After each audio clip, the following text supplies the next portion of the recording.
Well, me and my two best buds are heading out here to Landfill Valley to put this shuttle transmission back in the backhoe. Duke's being real needy this morning, wanting me to pet him the whole way. Oh, yeah, everybody needs some petting every now and then, huh, buddy? Well, he's quite a character, this guy is. He's pretty needy this morning. I gotta drive too, bud. I was on the road here petting the old dog. Anyway, yeah, we're heading out here to try to get something done on this transmission, and man, there's a lot of traffic on the road this morning. Usually there's not that much traffic out here. Seems like the sun comes out and everybody comes out. I don't see anybody half the winter. Seems like, boy, they sure come out of the woodworks when the sun comes out. Starts turning summertime. You wonder, man, where were all these people at? They must have all been hibernating during the winter. But I got a new torque converter. We'll have to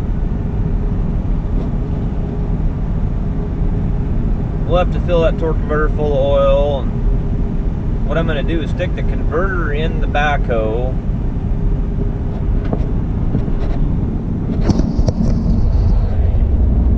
And then stick the converter in the backhoe, put the bell housing on, bolt it in, then stick the transmission in. That's what I'm going to do. It's just easier that way for me. I'm sure that I had it kind of raised up off the ground with the front bucket, but I'm sure it's leaked down off of me. It's been a week or so since maybe a week and a half since I tore it out of here.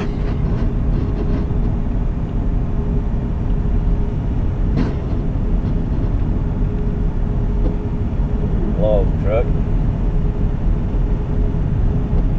But we'll get out there and we'll see if we can get something going today. Hopefully I can get that done. Hopefully, wishful thinking, but I'd like to be done and out of there by noon and be on the road heading back towards the valley and see if I got to stop at the dealer there, John Deere dealer there in Maryland, get my gasket that I ordered and plate for my 2755. I'd like to get that thing done and get it out of there and out of my hair, and then go on to the 9320 and try to finish it up today too. So we got big plans, big ambitions.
Screen is so fun to miss.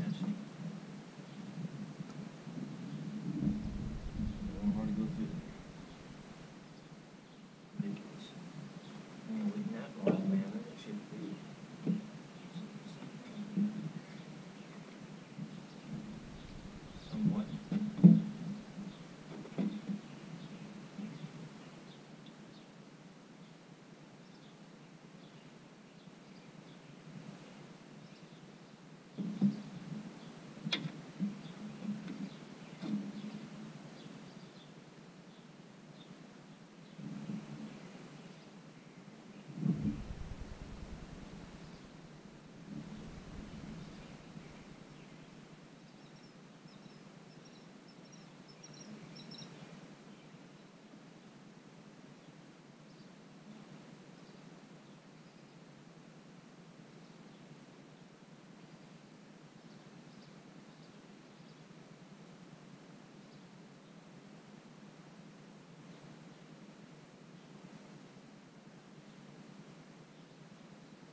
Alright guys, you guys hang out here, I'll be back.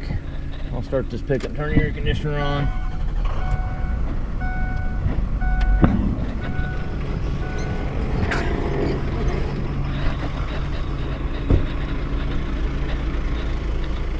So we don't got any leaks. So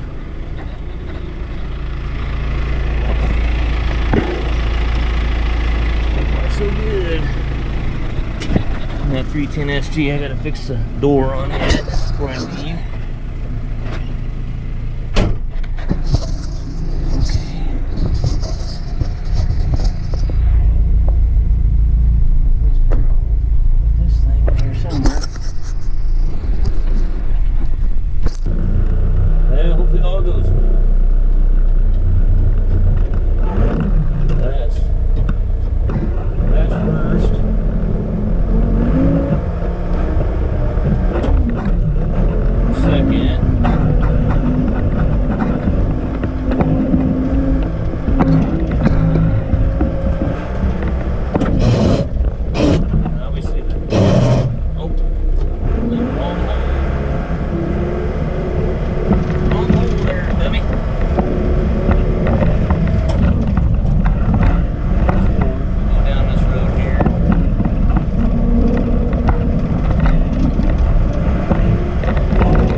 trail of oil behind us.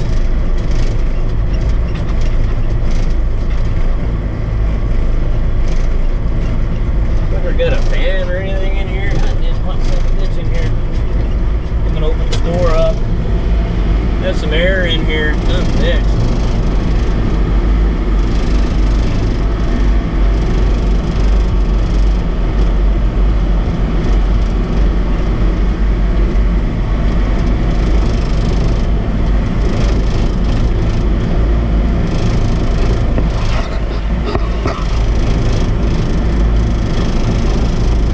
Nervous. These guys are all shooting at each other and shit over here over water.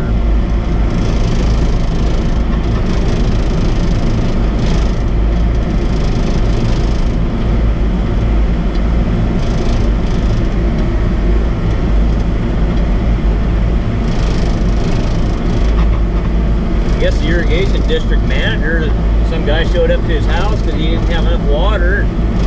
He started shooting browns off up in the air right in his fucking yard.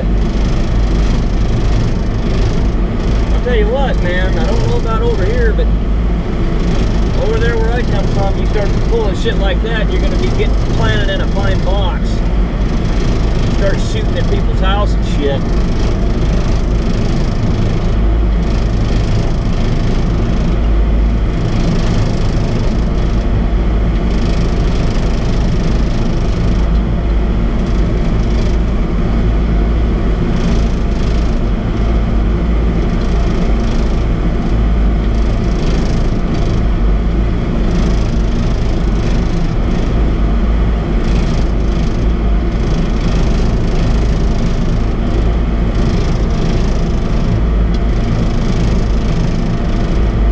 Turn around down here.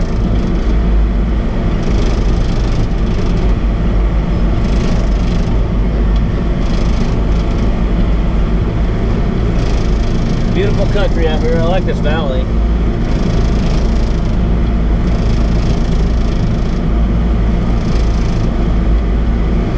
Actually, once you're going straight down the road, it does pretty good steering. I had to straighten that tie rod out. Tie rod just bent the shit on it.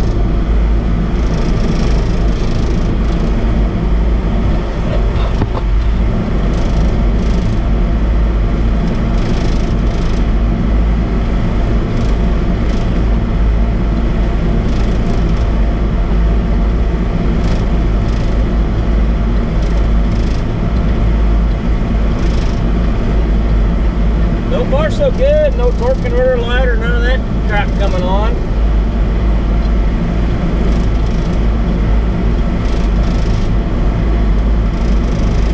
Yeah, they rented that other backhoe, that 310 SG, or SJ I think it is.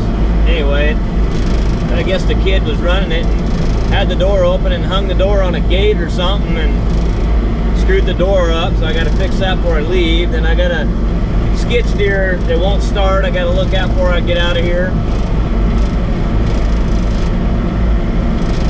Yeah, hopefully they don't start shooting at me because I think I'm working for the irrigation district.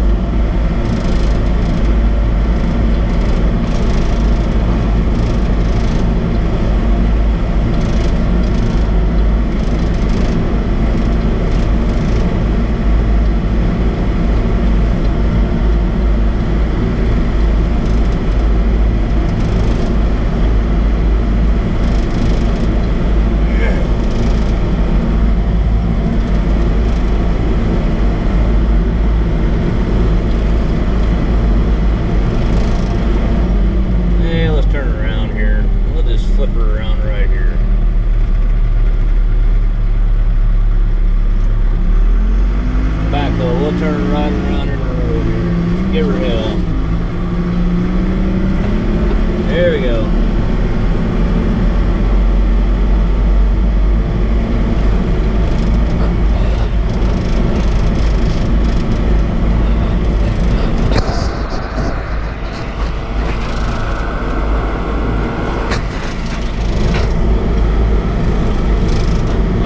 Well, I guess if you start shooting at us, at least we got them on camera.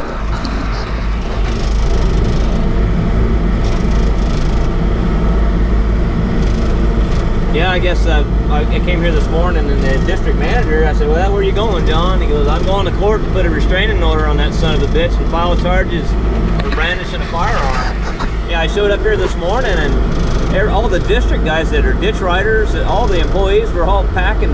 They were all had a pistol strapped on their waist. I said, holy shit, what the hell's going on? He says, well, we're all packing because guys are shooting our yards up and shit because they're not releasing enough water. Or just this water thing over here is getting out of hand.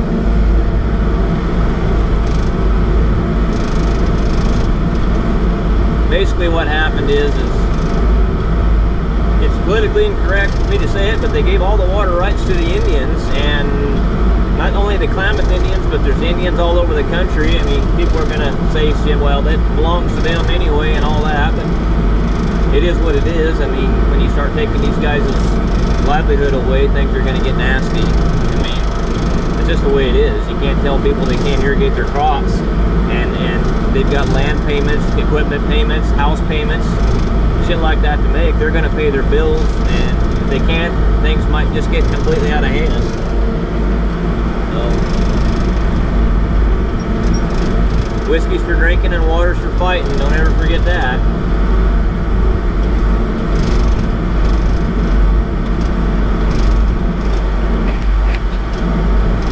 Well, looks like everything's good here. I'll see you when I get back on the road heading back to McDowell. Got about an hour drive. Well, got done with that backhoe, and I got the door fixed on the other one, and that ended up having they got a new gas cylinder, and I said, well, that gas cylinder ain't gonna make the thing shut square. So I looked at the hinge, and the bottom hinge was tweaked. I said, we're gonna have to pull the hinge off, put it in the vise, or on the anvil of the vise, and beat it straight with a hammer and put it back on there. So we got her all straightened out and got her adjusted to where it shuts and latches correctly. And so then the guy, one of the ditch riders, he said, hey, can you help me on the way out? My skid steer in my house won't start. He's a nice guy. You know, he's not a mechanic. They had to, you know, it's got one of them old 3-prong starter relays you buy from Napa. Well, they had the one wire coming off, which should have been running up from the constant feed coming in from the battery to the starter. You know, that wire should go down to that starter relay for constant power on one side, and the other side is going to be power out to the solenoid, and the other wire is going to be coming from the key switch to close the contacts to pull the coil in. So they had the wire that was supposed to be on the constant feed side going to the starter relay, they had it grounded. I said, well, that ain't never going to work like that. Oh, yeah. I said, well, yeah, it's wired like this, and it was going click, click, click, click. He said, well, it's never clicked before. I said, well, I can imagine it's never clicked. You had it wired wrong. And then I ended up just going over and getting my battery load tester, putting on the battery, and I had jumper cables on it too. And battery just completely junk, and it would go clear down to like 2 volts when you put a load on it. So I just hooked my jumper cables off my service truck straight to the starter. I said, go in there and try it, and the thing started right up. I said, go get a battery for it. And as we're sitting there listening to the skid steer run, I had my service truck running because I jumped it. And my serpentine belt started coming apart and whipping around, beating on the fan shroud, and I climbed up there and took my pocket knife and cut the rib off that was flopping around. And so we're going across Harpold Road, and there's a state line Napa over here. Now hopefully I make it, and it don't come the rest of the way apart on me. I could have swore I had one behind the seat. I always keep one, but I do not see it, and I'm mad at myself for not having my damn belt in here. I'll be really pissed at myself if I break down on the way across here.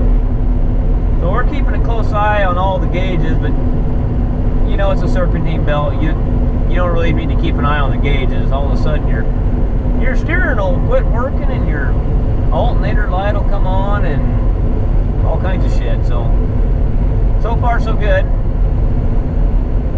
If I make it to Napa here, I'll grab a belt. Knowing my luck, I'll get over there. Well, we don't got one. We can sure as hell order you one. But we'll see. If not, I'll have to call Jeff and give him a hard time. But Alright, hopefully we'll make it in. Hopefully I'll be back on video when I'm at the shop putting the 9320 together.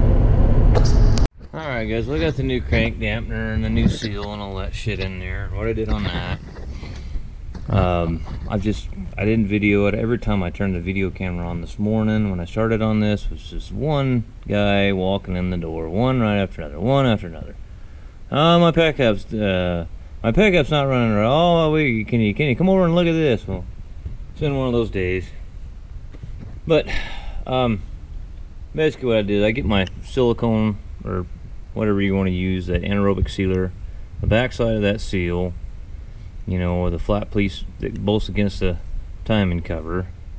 Just get it started with your bolts and finger tighten them, because those holes are slotted. They're not really slotted, they're just larger diameter than the shank of the bolt, so there's some play there up and down. So what I like to do is get the bolts all started in there and then get the crank dampener. I had the crane here and I got the crank dampener over here and got it started on the, you know, the end of the crankshaft, the dampener on it, to where I could get that part inside that seal to where it would center that seal. And then I had a gap like that, and I took my end wrench and tightened up the bolts. That way the seal's centered on the, you know, centered in there. So okay, then main bearings. So then I've been unscrewing main bearings one at a time. Started with number 1.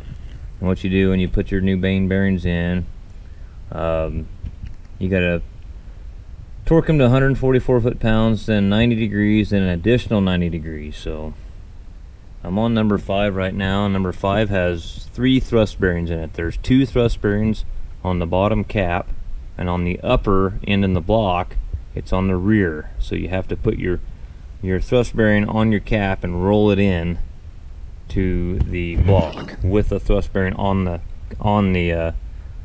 actual main bearing. So we'll set the camera here somewhere. See what good times this shit is. Alright, so I'm on my second go around on number 5.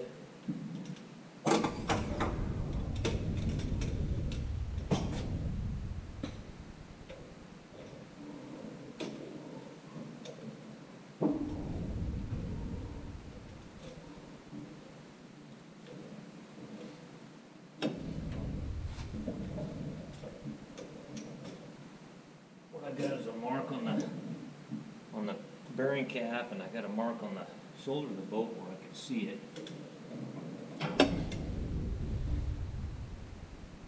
Then I just peek through here and look and see if my marks line up.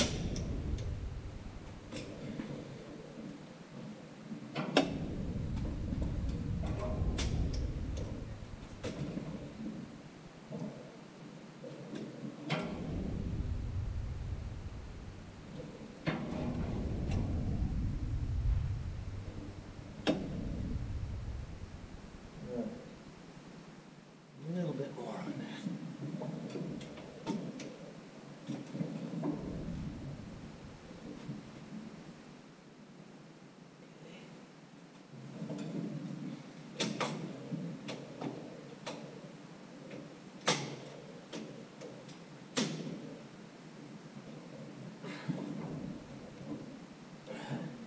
So you want to be a diesel mechanic. You want to do this shit every day.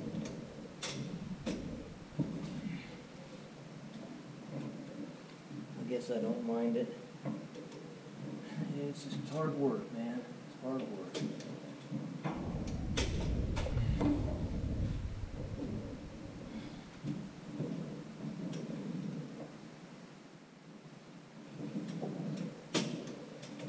Oh shit, see what happens.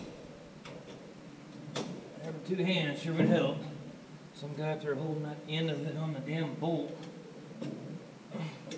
Sure would help.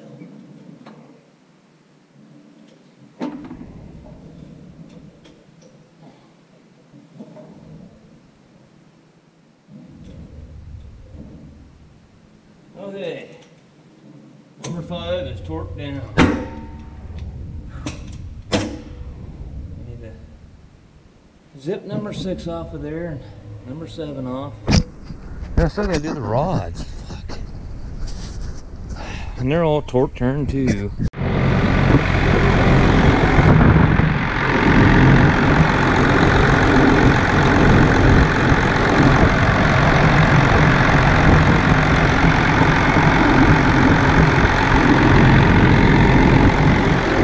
Well, got antifreeze in it, still needs some more, but you know, they were talking about before about the hoses. Look at that shit.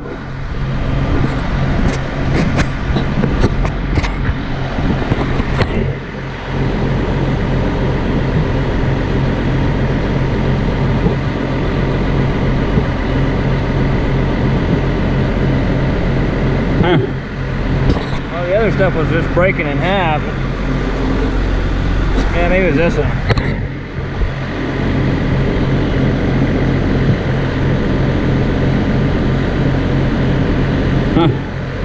Anyway, it's rotten hose.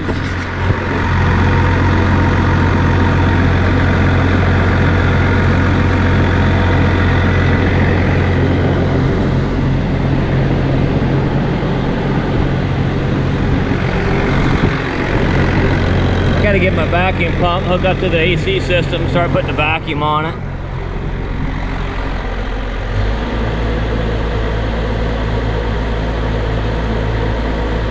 Let her run for a little bit here. Get the oil warmed up and thinned out. Make sure there's no knocking going on with rods and mains changing. I want to make damn sure everything's good to go.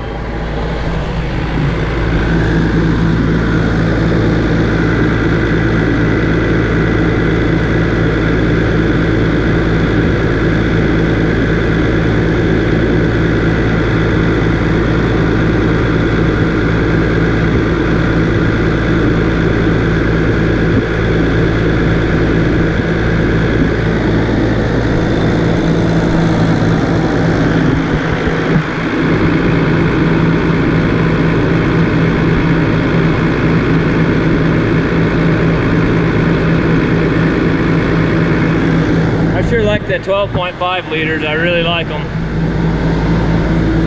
I gotta find my vacuum pump. I don't remember where that sumbitch is at.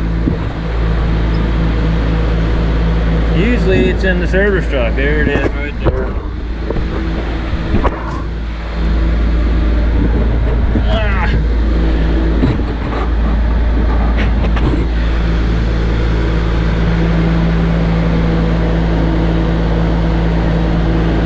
Heavy bastard.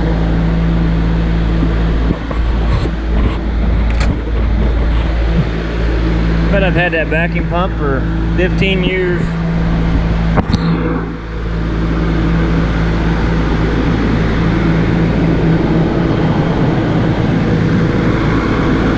Well, let me get my vacuum pump hooked up. Well guys, while we're waiting on the vacuum to pull on the AC system on this 9320, I'll show you how to rebuild one of these 2940 single acting steering cylinders for, you know, like a two-wheel drive 2940. First thing to do is I want to run over there to the solvent tank and clean all the shit off of it like I did this one. I already rebuilt this one. Somebody welded this one up. Oh, I think I did years ago. Yeah, that was me. Never mind. Anyway, so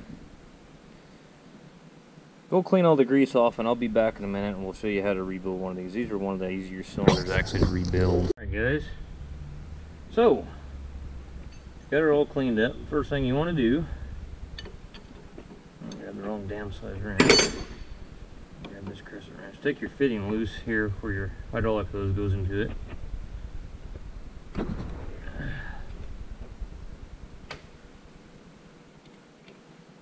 Okay, and inside this, you're going to have your snap ring.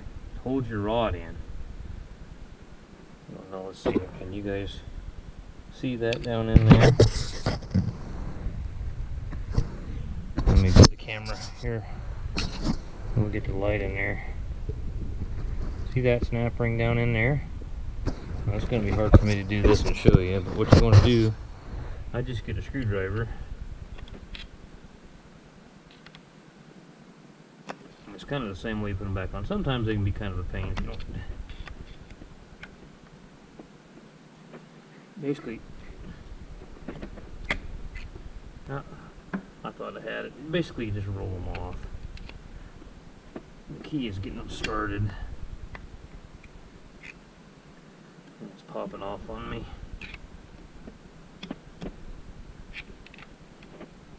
Oh, you miserable little prick. There it goes.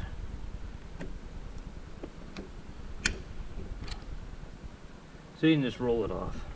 Then grab your rod and pull it out. Okay, see, it just goes right in that groove right there. Let's get a clean rag, wipe this rod off. Be really careful with the chrome on that rod. And don't drop it or throw it down on the bench.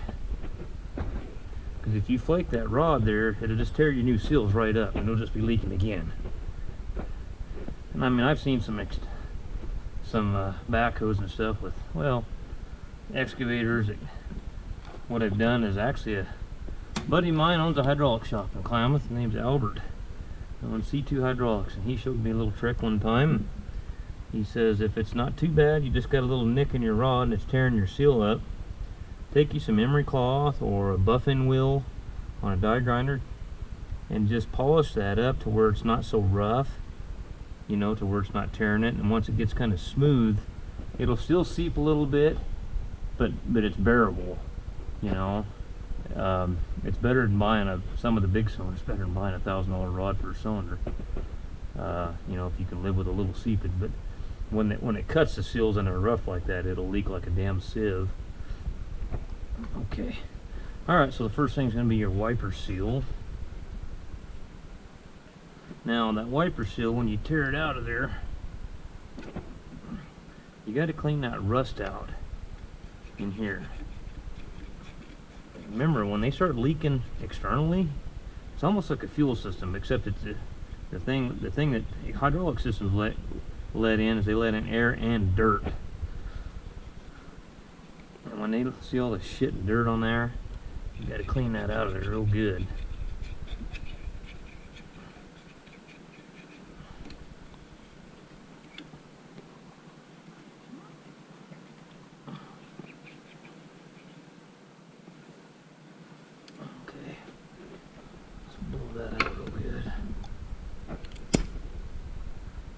Stick a rag right here, most of it.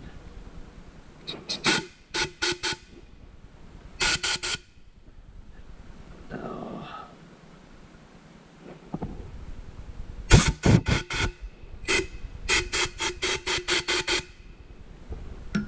We got that pretty good. That looks pretty good.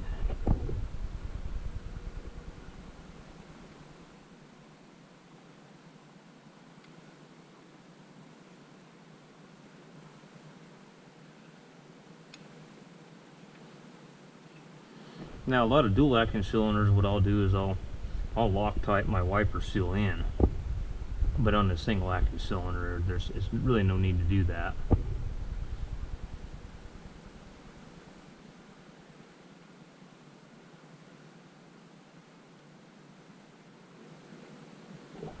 Alright, then grab your other seal here.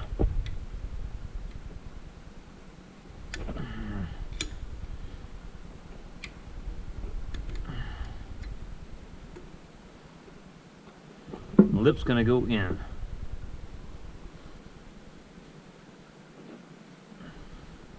If they're really rusty, you got to get some emery cloth and really shine them up real good. But this one here, I mean, you can see it's not rusty here with the seal rides. It looks pretty good. Just had a bunch of dirt in there. And here's my two seals.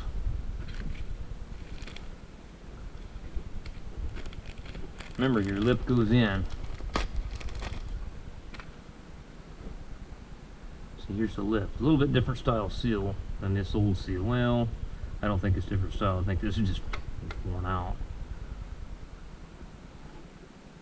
These are actually fairly easy. When you get some like I did on that back over here the other day on the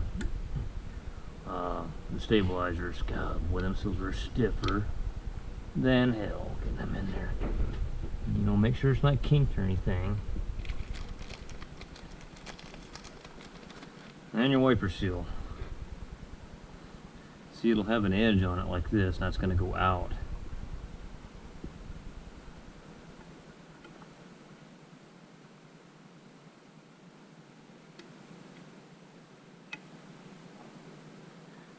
clean oil.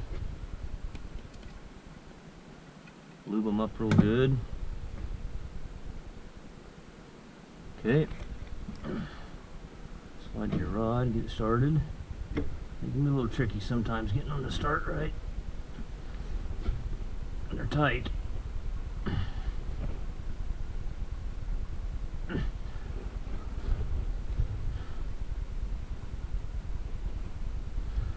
that's tight.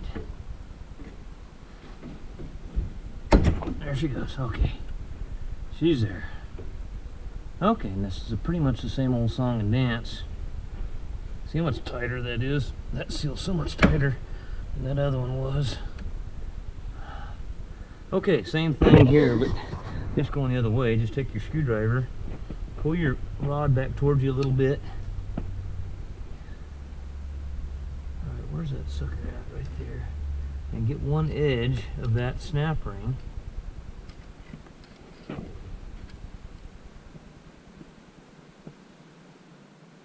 I'm rolling it around trying to find the end of the snap ring is what I'm doing.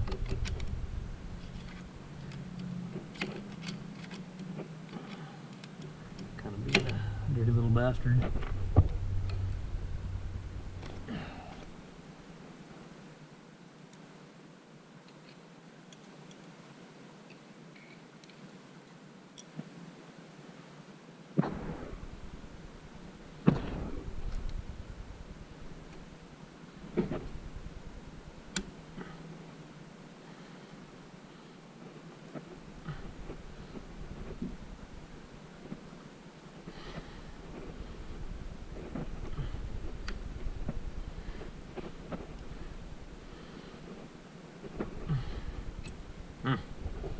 I thought I had it, but I guess I didn't.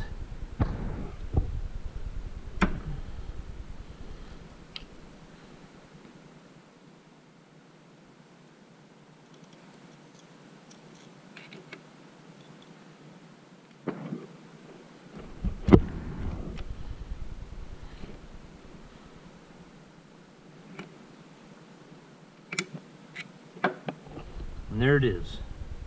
It's in the groove, see?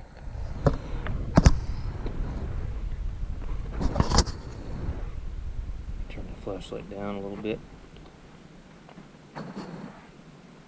Now you can see it. And just roll it, put it around, make sure it's in the groove all the way around. Good to go. And then just put your fitting back in and you're ready to rock and roll. These older fittings got this sealing ring that's on the fitting.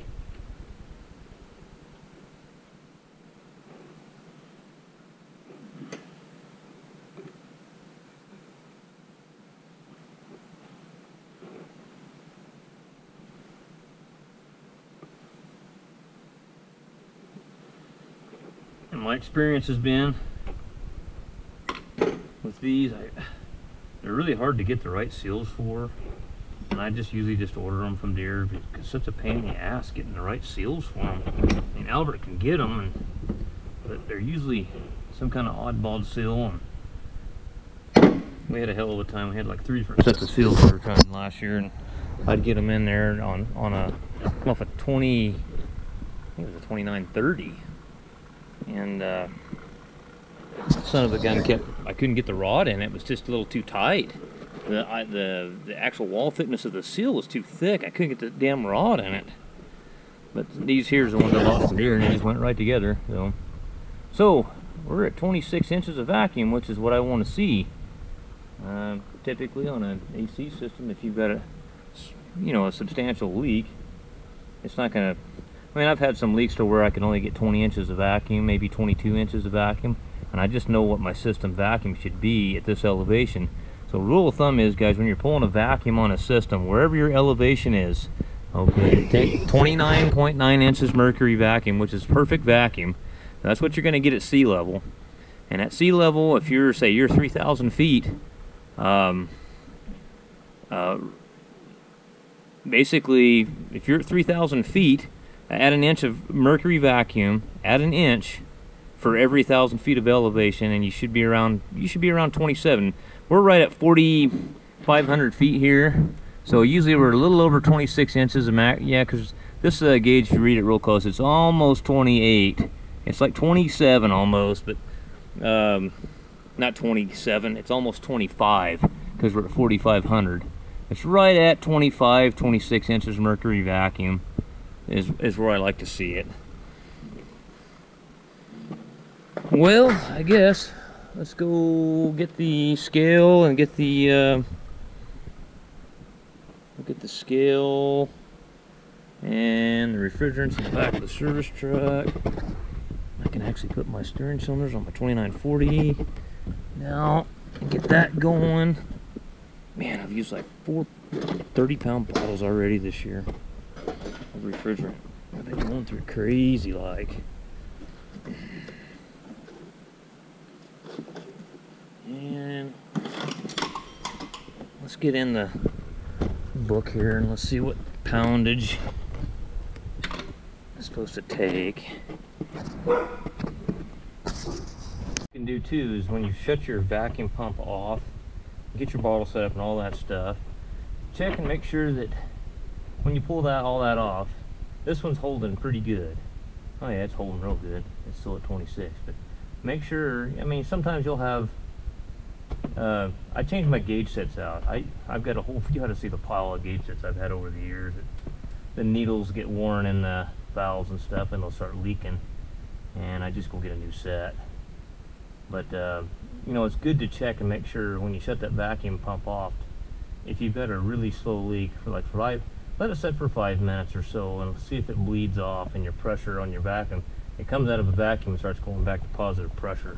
It's really a good idea. Okay, so let's go to zero tear. This system holds 6 pounds.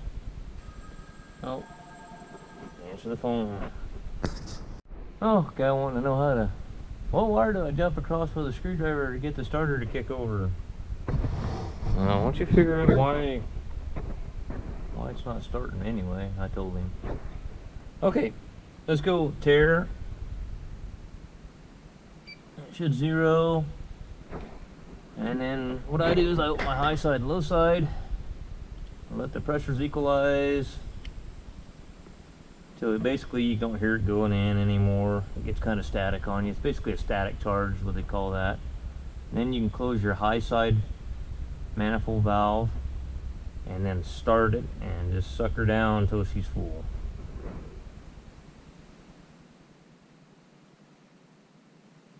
And you'll see in your sight glass here on your gauge too, it'll kind of it'll stop moving.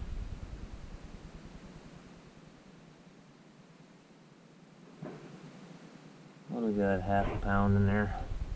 Let's close the high side off. Remember, close your high side because discharge pressure will overcome tank pressure and shove it right back into the tank.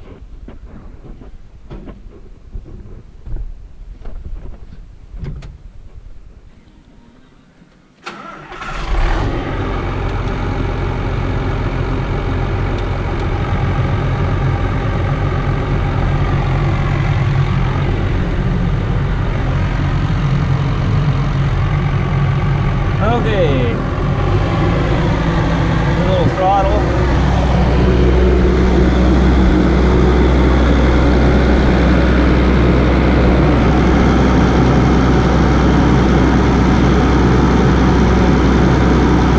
And moving my bottle around.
pounds in the book is right. I've got a lot of our wheel tractors, they didn't take 6 pounds. 6 pounds seems like way too much.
Maybe 6 pounds is right. I can't remember. I thought I only put like 3.5 pounds in before, but maybe I'm thinking of an 8000 series. Blowing colder than shit. Feels good. Makes me want to come in here and lay down on the floorboard, take a nap.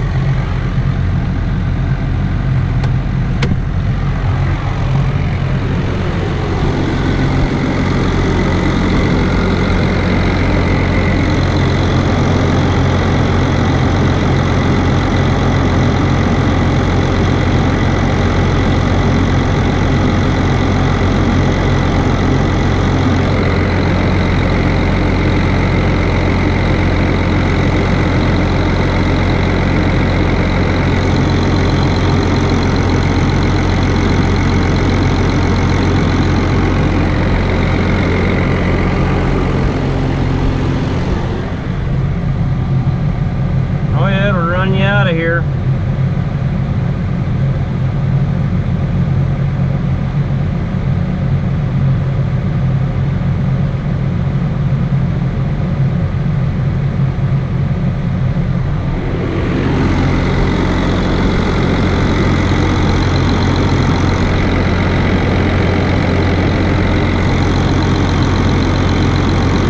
Well, I guess we'll go to 6.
What's she feel like in here? Let's give her a little throttle.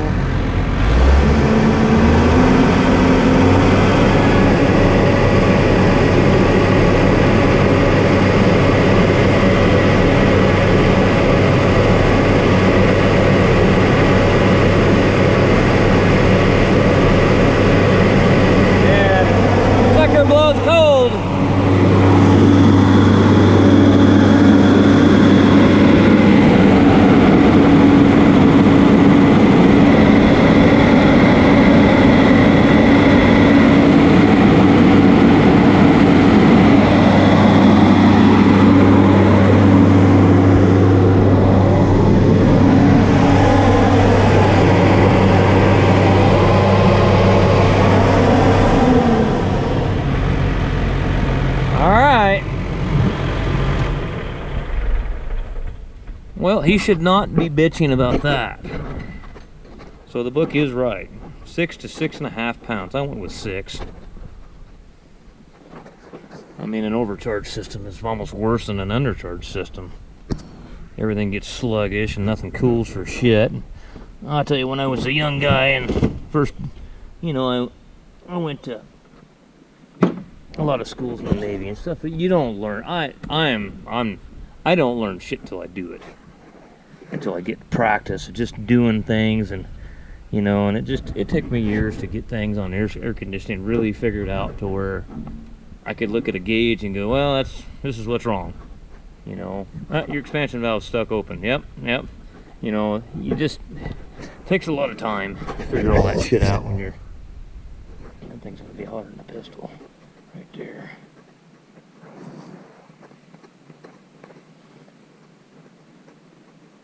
I've seen a lot of guys, you know, they'll go to Walmart there and go get them 4 or 5 cans of that shit and just start putting that stuff in there, and they've got it so damn overcharged, and then they'll buy the cans with the oil that's in it. Then they got too much oil in them too, and you're going, dude, we gotta flush your entire system and clean the whole damn thing out and start over.